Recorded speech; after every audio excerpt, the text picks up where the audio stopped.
Kalimat at-tariqah, as-sirat dan sabil popular di dalam Islam.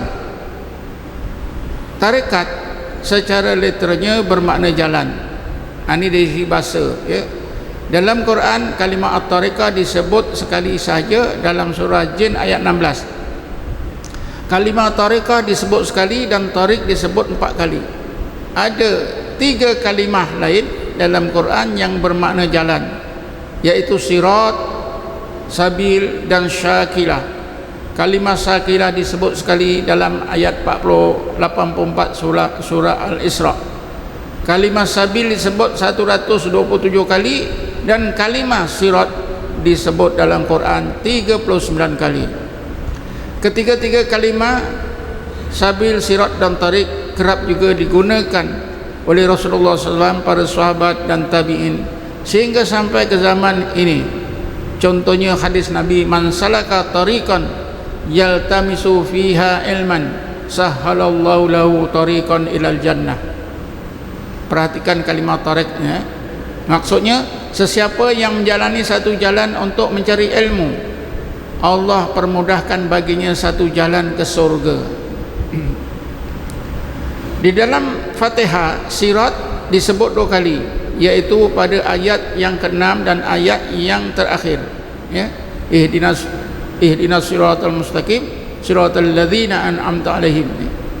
Kalimat sabil memang sangat popular, sebab seperti disebutkan di atas, kalimat ini disebut sebanyak 127 kali dalam Quran. Ketiga-tiga kalimat tariq, tariqah, sabil dan sirat dengan makna jalan memang sudah biasa, popular dan sangat jelas dalam Islam. Selalu disebut tariqatu jahannam, jalan ke neraka, tariqatul jannah, jalan ke surga, tariqatul din, jalan agama dan sebagainya. Sepatutnya istilah-istilah tersebut tidak menimbulkan apa-apa masalah di kalangan orang Islam, ya. Kalimah at-tariqah dalam tasawuf, ya. Dalam tasawuf at-tariqah memang tidak asing lagi, khasnya di kalangan sufiah atau ulama tasawuf, para peminat dan pengamalnya. Bagi mereka tarekat adalah merupakan rukun yang sangat penting bagi ilmu tasawuf. Tarekat itu rukun yang terpenting dalam ilmu tasawuf. Abu Qasim Al-Junaidi menegaskan dengan katanya, zikrullah rukunun qawiyun fi hadzal ilmi bal la yasilu ahadun ila Allahi illa bidawami dzikri. Zikrullah adalah rukun yang utama dalam ilmu tasawuf ini. Bahkan seseorang tidak akan sampai kepada hakikat dan ma'rifatullah kecuali ia terus berzikir. Jadi salahlah anggapan tasawuf lain, tarekat lain, ya. Ada ustaz-ustaz yang ajar macam tu, tasawuf baik tapi tarekat tak perlu. Imam Ghazali itu bertasawuf tidak bertarekat. Siapa kata gitu, tuan-tuan, ya? Imam Ghazali itu, ya, dia bertarekat, karena itu dia bertasawuf.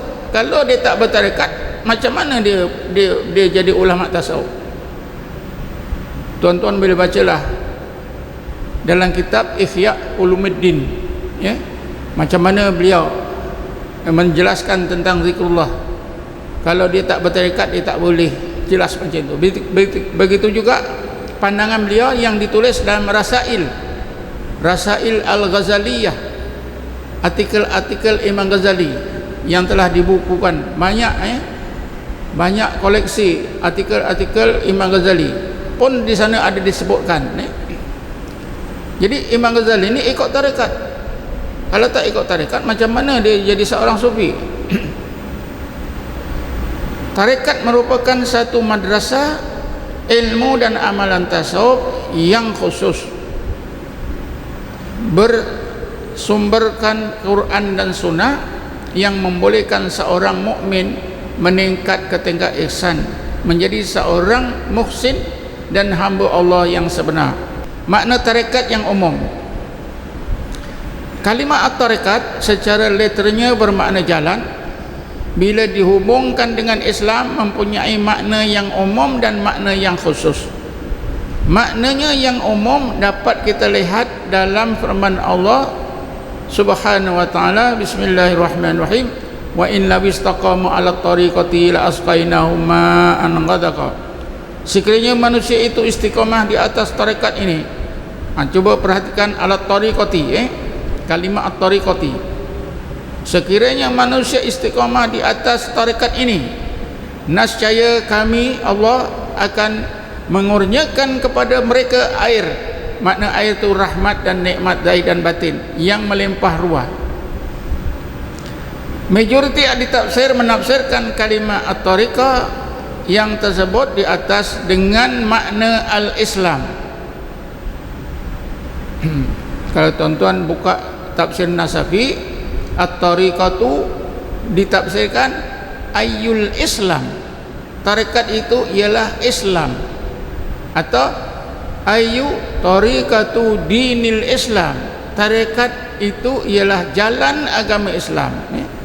Oleh yang demikian, maka kedua-dua kalimah Islam dan tarekat sama maknanya. Kita boleh lihat kedudukan tarekat yang umum ini dalam dua asas dari tiga asas agama Islam.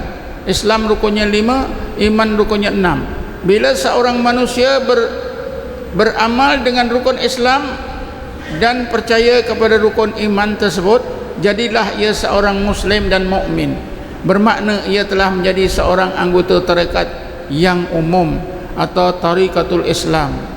Kita boleh anggap inilah kadar minima amalan dan akidah Islam yang wajib ditaati.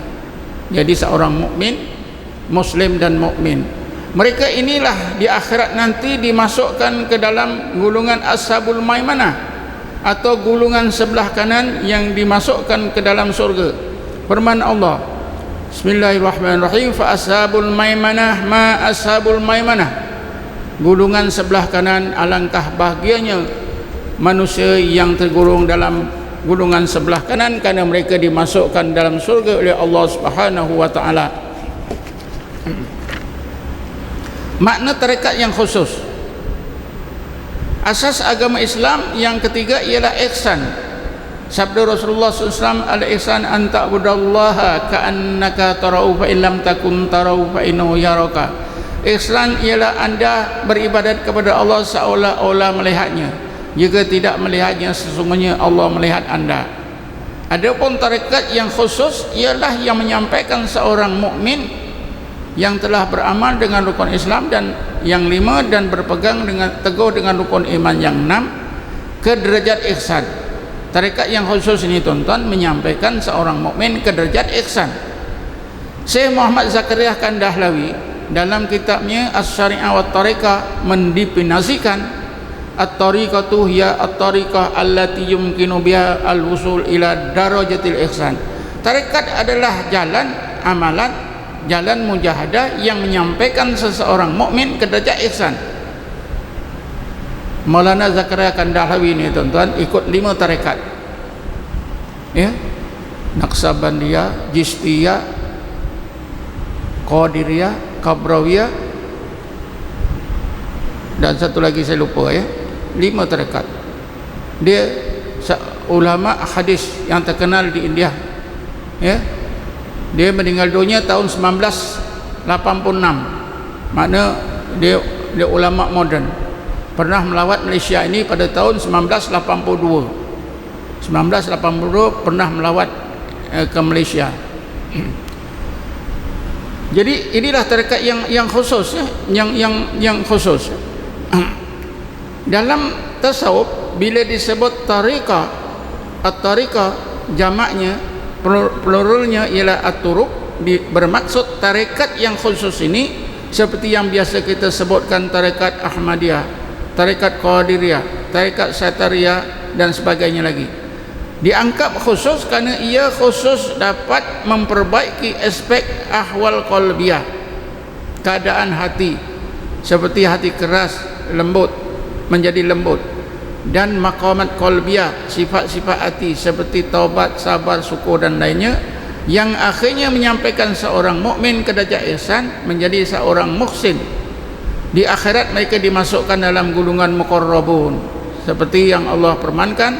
Bismillahirrahmanirrahim. As-sabiqun as-sabiqun ulaikal muqarrabun fi jannatin na'im sullatu minal awwalin wa qalilun minal akhirin. As-sabiqun, golongan as-sabiqun, alangkah bahagianya golongan as-sabiqun, mereka dimasukkan ke dalam surga. Mereka itulah orang-orang yang hampir kepada Allah. Saya pernah tegaskan dalam kuliah-kuliah yang lepas, Rasulullah menjelaskan pada sahabat as-sabiqun dalam ayat ini. As-sabiqun, kata Rasulullah, alladzina yastahtiruna fi dzikrillah. As-sabiqun ialah orang-orang mukmin yang menenggelamkan diri dalam berzikir terus menerus. Itu as-sabiqun. Jadi kalau tuan-tuan mau meningkat ke derajat ihsan, belajarlah tarekat, berzikirlah terus. Mudah-mudahan tuan-tuan ditingkatkan ke tingkat ihsan daripada apa tadi, ashabul maimanah, tuan-tuan dipindahkan ke golongan as-sabiqun. As-sabiqun as-sabiqun ulaikal muqarrabun. Orang yang sampai derajat ihsan ni tuan-tuan dengan zikir dapat menggunakan akal dan hati. Tapi kalau tidak berzikir, dia jadi mukmin dan muslim saja, mereka ini gunakan akal, ada juga hati untuk iman, tapi untuk mendapatkan hakikat dan ma'rifatullah, oleh kerana hati tidak dihidupkan oleh Allah, maka hati tidak mampu. Ya, orang yang berzikir hatinya dihidupkan oleh Allah, barulah mampu menerima kurniaan Allah, hakikat dan ma'rifatullah. Hakikat dan ma'rifatullah ini tuan-tuan, ilmu dan kepahaman yang pada akal, Allah tingkatkan ke dalam hati. Jadilah hakikat dan makrifah, itu saja. Jadi kalau kita tak berzikir, hati kita tak dihidupkan oleh Allah, macam mana kita boleh menerima hakikat dan makrifah? Jadi kesimpulannya, tarekat as-sufiyah, tarekat orang-orang sufi adalah ilmu dan amalan yang benar-benar disyariatkan berasaskan Quran dan hadis, yang tak boleh dinafikan. Hendaklah kita ingat apa yang ditegaskan oleh seorang ulama bekas pensyarah Al-Azhar University, Syekh Ahmad Kaman Sahnawi, dalam kitabnya Jami'ul Usul Aulia. Jami'ul Usul Aulia. Dalam kitab ini kata Syekh Ahmad Kaman Sahnawi, siapa yang mengatakan tarekat orang-orang sufi itu tidak ada asasnya dalam Quran dan Sunnah, faqad kafara, sesungguhnya dia kafir.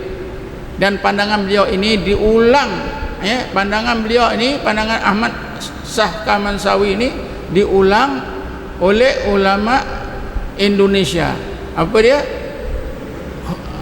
Himpunan Tarekat Mu'tabarah Indonesia. Himpunan Tarekat Mu'tabarah Indonesia telah memutuskan dalam kongres mereka, seperti yang disebut oleh Syekh Ahmad Kaman Sahnawi, siapa yang mengatakan tarekat yang muktabar tidak ada asasnya dalam Quran dan Sunnah, sesungguhnya dia kafir. Tuan-tuan boleh beli satu buku yang bertajuk Permasalahan Tarekat. Dalam bahasa Arabnya Huyudat Ilahiyah atau Huyudat Rabbaniyah. Itulah permasalahan tarekat. Kata-kata pandangan himpunan ulama muktabar Indonesia ada tergandung dalam buku ini. Pun memang diusahakan, dikumpul, ditulis oleh ulama-ulama yang menganggotai himpunan tarekat muktabar Indonesia, muktabarah. Jadi setakat ini saja, wallahu alam. Assalamualaikum warahmatullahi taala wabarakatuh.